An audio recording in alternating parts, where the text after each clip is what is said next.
Bhaskar is with us. Bhaskar, இப்போ நீங்க பழைய சிஎம் உடைய ரூம்ல இருந்த விஷயங்கள்லாம் பார்த்திருப்பீங்க.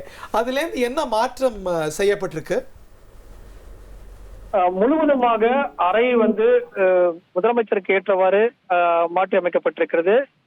வழிநெடுகிலும் தோரணங்கள், அதே போல வாழை மரங்கள் எல்லாம் வெளியிருந்தது. இன்று ஞாயிற்றுக்கிழமை விடுமுறை நாளும் இருந்தாலும் தலைமைச் செயலகத்துல எவ்வளவு அலுவலர்கள் இருப்பார்களோ அதற்கு மேலாக பணியாளர்களுடைய அளவுக்கு மேலாக இன்று அதனுடைய காட்சிகளை நம்ம பார்க்க முடியும். அவர்களும் காத்துக் கொண்டிருக்கிறார்கள். தமிழக முதலமைச்சர் எப்போது முதலமைச்சர் அறையிலிருந்து அவருடைய வாகனத்துக்கு வருவார் என்பதை அவளோடு எதிர்பார்த்து காத்துக் கொண்டிருக்கிறார்கள். நுழைவாயில் எல்லாம் பூ தோரணங்கள், அதே போல வாழை மரங்கள் எல்லாம் விட்டு ஒரு திருவிழா கோலம் போல தலைமைச் செயலம் என்று காட்சியளிக்கிறது. நுழைவாயில் முழுவதுமே மலர்களால் அலங்கரிக்கப்பட்டிருக்கிறது. அதாவது 10வது நுழைவாயில் வழியாகத்தான் அவருடைய முதலமைச்சருடைய அறைக்கு செல்வார். அந்த அறை முழுவதுமாக மலர்களால் அலங்கரிக்கப்பட்டிருக்கக்கூடிய காட்சிகளை நம்ம பார்க்க முடிகிறது. ஒரு ரம்மியமான காட்சி அளிக்கக்கூடிய நிகழ்ச்சியாகவே இந்த முதலமைச்சருடைய பதவியேற்பு நிகழ்ச்சிக்கு பிறகு தமிழக முதலமைச்சர் விஜய் அவர்கள் தலைமைச் செயலகத்துக்கு வருகை தந்து அவருடைய அறையில அலுவலக பணிகளை தொடங்கும் போது உற்சாகமாக அதிகாரிகள், ஐபிஎஸ் அதிகாரிகள், ஐஏஎஸ் அதிகாரிகள் எல்லாம் நீண்ட வரிசையில் நின்று பூங்கொத்து கொடுத்து முகமலர்ச்சியோடு அவருக்கு வாழ்த்து தெரிவித்த வண்ணம் இருக்கிறார்கள். அமைச்சர்களும் அதைத் தொடர்ந்து அவர்களுக்கு பூங்கொத்து கொடுத்து வருகின்றனர். அலுவலக பணியாளர்களும் ஞாயிற்றுக்கிழமை விடுமுறை தினம் என்றாலும் கூட வருகை தந்திருக்கிறார்கள். தமிழக முதலமைச்சரை நேரில் பார்த்து விட வேண்டும் என்ற ஆவலில் அவர்கள் வந்திருக்கக்கூடிய காட்சிகளை நாம் பார்க்க முடிகிறது. தமிழக முதலமைச்சர் இன்று பதவியேற்கக்கூடிய நிகழ்ச்சிக்காக அத்தியாவசிய துறைகள் எல்லாம் இன்று பணி நாளாக விடுக்கப்பட்டு அதன் அடிப்படையில் அலுவலர்கள் எல்லாம் பணிக்கு வர வேண்டும் என்று உத்தரவும் பிறப்பிக்கப்பட்டது. பாஸ்கர், குறுக்கெடுக்க மன்னிக்கணும். நீங்க அங்க பல பணிகளுக்கு இடையில இருப்பீங்க. அங்க தலைமைச் செயலகத்தை தொடர்ந்து கவர் செய்யக்கூடிய செய்தியாளர் குழாம் இருக்கீங்க. எல்லாருமே ஒரு டீமா அங்க வேலை செஞ்சுட்டு இருப்பீங்க. எல்லாம் தெரியும்ல, எல்லா சொந்தம் தலைமைச் செயலகத்துல பாஸ்கருக்கு தெரியும். பட் the question is, இப்போ உங்களுக்கு டைரக்டா இப்ப சிஎம் ஆபீஸ்க்குள்ள அவர் அங்க உட்கார்ந்து இருக்கிற இடத்துக்குள்ள இன்னும் ஆக்சஸ் கொடுத்துட்டாங்களா அப்படின்னு எனக்கு தெரியல. நீங்க எந்த அளவுக்கான ஆக்சஸை இப்போது பெற்றுக்கிறீங்க? சிஎம் உடைய ரூமுக்குள்ள போய் பார்த்துட்டீங்களா? அந்த ரூம் எப்படி மாற்றி வடிவம் வைக்கப்பட்டிருக்கு? எந்தெந்த தலைவர்களுடைய படம் எல்லாம் இருக்கு? அந்த இடத்துக்குலாம் நீங்க உங்களை அனுமதிச்சுட்டாங்களா? இப்போ நம்ம இங்க ஐஎஸ் அப்படிங்கக்கூடிய தொடர்ந்து காவலர் பணியில் ஈடுபடக்கூடிய 24 மணி நேரம் ஈடுபடக்கூடிய பணியாளர்களோடு நேரடி தொடர்புல இருப்போம்.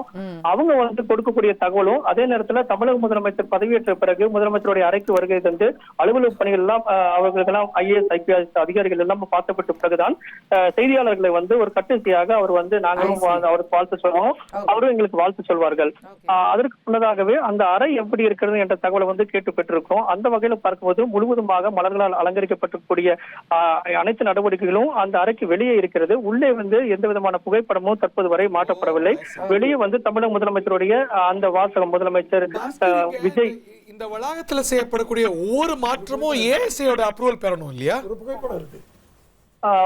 பொதுத்துறை பப்ளிக் டிபார்ட்மெண்டோடைய கட்டுப்பாட்டுல தான் இந்த தமிழக சட்டப்பேரவையே இருக்கிறது. அதே நேரத்துல பிடபிள்யூ எனப்படக்கூடிய பொதுப்பணித்துறையும் அலுவல் பணியை தாண்டி அவங்க தேவையான பராமரிப்பு பணிகள் எல்லாம் தொடர்ந்து மேற்கொள்ளப்பட்டு வருவாங்க. அந்த வகையில பார்க்கும்போது கால அவகாசம் குறைவாகவே இருந்தது.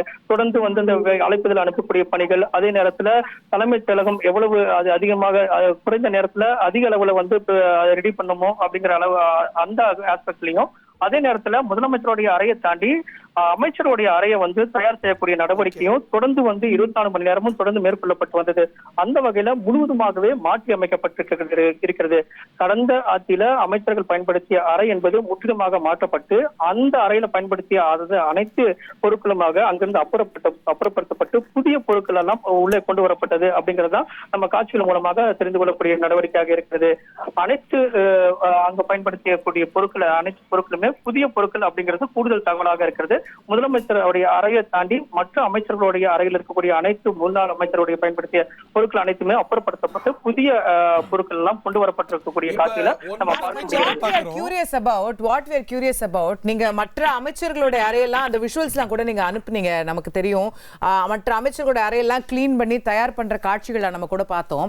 அவங்க எந்தெந்த தலைவர்களுடைய போட்டோ மாற்றாங்க அப்படிங்கிறது இங்க அரங்கத்துல இருக்கிறவங்களுக்கு ஒரு பெரிய ஒரு கெஸ் பண்ணலாம். அவங்களுடைய கொள்கை தலைவர்கள் காமராஜர் அந்த மாதிரி இருக்கா பாஸ்கர்? கொள்கை தலைவர்கள் போட்டோ எல்லாம் உள்ள எடுத்துட்டு போனாங்களா? அம்பேத்கர், காமராஜர் கொள்கை தலைவர்கள் படங்களை இப்போ வரைக்கும் முதலமைச்சருடைய அறையில மாற்றுவதற்குண்டான எந்த நடவடிக்கையும் மேற்கொள்ளப்படவில்லை. காரணம் என்னவென்றால் அதற்கான கால அவகாசம் குறைவாகவே இருந்தது. அதற்கான நடவடிக்கையை யார் மேற்கொள்வாங்க அப்படிங்கிற ஒரு கேள்வியும் எழுந்திருந்தது.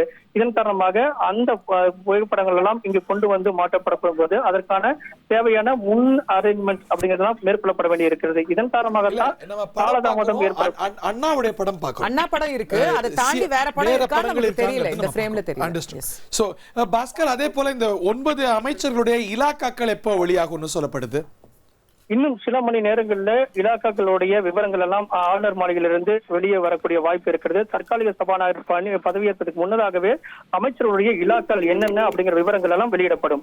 அதே போல தற்காலிக சபாநாயகர் தான் அந்த ஃப்ளோர் டெஸ்ட் நடத்த போறாரா? சோழவந்தான் அவருடைய கருப்பையா அவருடைய பெயர் வந்து தற்காலிக சபாநாயகருடைய கோப்புகள்ல இடம்பெற்றிருக்கிறது அப்படிங்கிறது தெரிய வந்திருக்கிறது. அதிமுக பாஸ்கர், உங்களுக்கு கிடைக்கக்கூடிய தகவல் என்ன? அதிமுக ஏற்கனவே எம்எல்ஏ இருந்தவரா?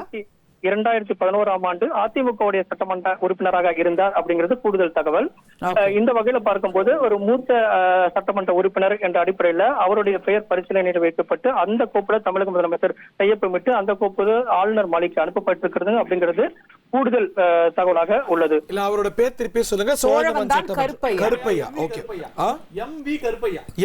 கருப்பையா ஏற்கனவே 2011 அதிமுக எம்எல்ஏவா இருந்தாங்க. எடப்பாடியால் கைவிட்டப்பட்ட இன்னொரு நபர், எடப்பாடியால் கைவிட்ட 2 பேருக்கும் இன்னைக்கு ஒரு பெரிய பொசிஷன். ஓகே, இல்ல நிறைய பேர் கருப்பையா புரோடம் ஸ்பீக்கர்னா அப்ப ஜெயஸ்ரீ பிரபாகர் தான் ஃபுல் டைம் ஸ்பீக்கரா இருக்கிறதுக்கு வாய்ப்பு, மேபி மினிஸ்டர் ஆகலாம். எந்த வாய்ப்பு வேணா இருக்கு. எல்லாருக்குமே இல்ல கோலப்பண்ண சொல்ற மாதிரி ஜெயஸ்ரீ பிரபாகர் வந்தா அவரால எதிர்க்கட்சியை இன்னும் கொஞ்சம் பெட்டரா அரவணைச்சு போக முடியும். ப்ரொசீஜர் தெரிஞ்சவங்க.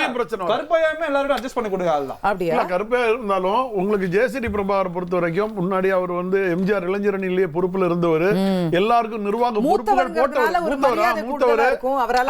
அந்த ஒரு சூழ்நிலையில திமுகலயும் அதிமுக சார்ந்தவங்க இருக்கிறாங்க. எல்லாருமே ஒரு கோஆர்டினேட் ஆகும். சபைக்கு ஒரு பாந்தம் இல்லாம பண்ணுவார். ஒரு சீனியர் தேவை.